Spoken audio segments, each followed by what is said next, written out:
রাষ্ট্রপতি নির্বাচনে বিরোধী দলের প্রার্থী হিসেবে এলডিপির চেয়ারম্যান অবসরপ্রাপ্ত কর্নেল অলি আহমেদ বীর বিক্রমের নাম চূড়ান্ত করেছে 11 দলীয় ঐক্য। এ সময় বিরোধী দলীয় চিফ হুইপ ও এনসিপির আহ্বায়ক নাহিদ ইসলাম অভিযোগ করেন, রাষ্ট্রপতির মতো গুরুত্বপূর্ণ পদকেও বিএনপি দলীয় পদে পরিণত করেছে, অথচ জুলাই সনদ অনুযায়ী তা হওয়ার কথা ছিল না। নতুনভাবে রাষ্ট্রপতি নির্বাচনের প্রত্যাশা থাকলেও তা থেকে বঞ্চিত হয়েছে জাতি। আর বিরোধী দলীয় নেতা ও জামায়াত আমির ডাক্তার শফিকুর রহমান বলেন, গণতন্ত্রের সৌন্দর্য বাড়াতেই রাষ্ট্রপতি পদে প্রার্থী দেবেন তারা। মাহমুদ সোহেলের রিপোর্ট। শেকড় থেকে শিখরে। রাজধানী মিন্টো রোডের বিরোধী দলীয় নেতার সরকারি বাসভবনে প্রায় 1 ঘন্টার বৈঠক হয়।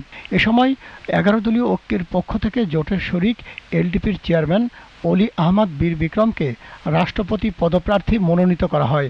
পরে 23তম রাষ্ট্রপতি নির্বাচনের প্রার্থী ঘোষণা করেন বিরোধী দলীয় চিফ হুইপ ও এনসিপির আহ্বায়ক নাহিদ ইসলাম। এই রাষ্ট্রপতি নির্বাচনে প্রার্থী হবেন আমাদের 11 দলেরই শরিক দল এলডিপির সম্মানিত চেয়ারম্যান এবং বাংলাদেশের একজন অভিজ্ঞ রাজনীতিবিদ এবং রণাঙ্গনের মুক্তিযোদ্ধা ছিলেন। বিভিন্ন সময়ে মন্ত্রণালয়ের দায়িত্ব পালন করেছেন।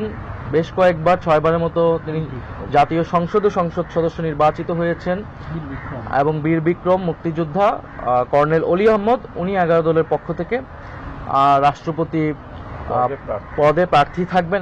11 দলের জোট সঙ্গী লিবারেল ডেমোক্রেটিক পার্টির চেয়ারম্যান অবসরপ্রাপ্ত কর্নেল অলি আহমদ বীর বিক্রম প্রতিশ্রুতি দেন, সবসময় জনগণের পাশে থাকবে 11 দলীয় ঐক্য। আমি সমগ্র জাতির কাছে কৃতজ্ঞ, 11 দলীয় ঐক্য জোটের সকলের কাছে কৃতজ্ঞ, আমাদের সকল নেতাকর্মীদের কাছে কৃতজ্ঞ। আপনাদের মাধ্যমে আমরা জাতিকে বলতে চাই, আমরা আমাদের জায়গা থেকে এই জাতির সাথে কখনো বেইমানি করব না। পরে জামাত আমির ও বিরোধী দলীয় নেতা ডাক্তার শফিকুর রহমান বলেন, জাতির কল্যাণে কোনো আপোষ করবেন না তারা। গণতন্ত্রের সৌন্দর্যের জন্য এটা আমাদের দায়িত্ব হিসেবে আমরা এটাকে নিয়েছি। আমরা মনে করি যে সর্বক্ষেত্রে রাজনীতি স্বচ্ছ হওয়া উচিত, প্রতিদ্বন্দ্বিতামূলক হওয়া উচিত।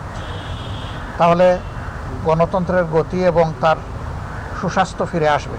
11 দলের অন্য নেতারা জানান, সবার সম্মিলিত সিদ্ধান্তে প্রার্থী চূড়ান্ত করেছেন তারা।